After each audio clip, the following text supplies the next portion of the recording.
All right, everything seems to be tip top. So I just want to talk about something real quick. It's about the importance of knowing your extensions, your chord extensions, because applicability is sort of universal, and it really helps you contextualize the music that you're playing. For example, when I'm playing a 2-5-1 and I'm ending on the one, the one is the ending note. There's no place else to resolve that chord. So if I'm playing a 7th chord, it's going to sound like this.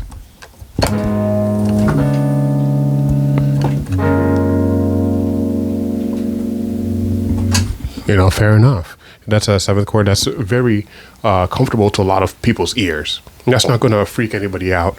But if I'm playing maybe a 9th chord, that's cool. Some people would call that jazzy even, It's a little more pizzazzy. And then if I keep on going further, that's going to be the 11th chord. Let's hear how that sounds.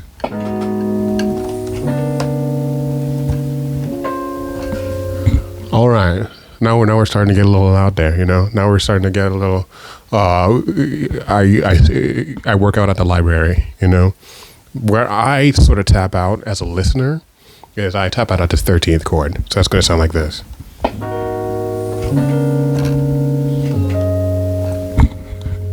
That sounds awesome to me, especially when I'm playing just the triad on top as opposed to like a 7th chord. I'm trying to keep it as simple as possible because I'm trying to compensate for going that far up in the stratosphere. You know what I'm talking about? So you can go as high as you want. You can play the 15th chord if you want.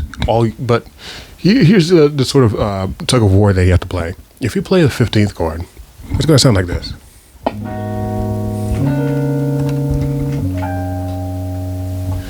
Maybe at that point, it actually sounds pretty good, but maybe at that point, you might want to resolve it just so you're not losing the audience, So it's going to sound like.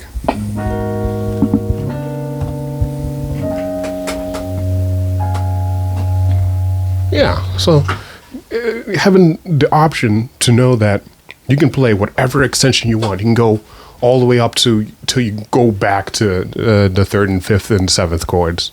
But you just want to be able to know that what you're doing can resolve to those more familiar chord tones. So you're never lost, technically. This is why people are talking about how there are no wrong notes in jazz. It's all about the resolution notes. So all these incorrect note that people play, that can just be justified as attention before a resolution. And a lot of the times it is just straight up the case. That's an intentional move on the player of the jazz player. So that's another lesson for you guys. A lot of people know what they're doing. That's why they're on stage.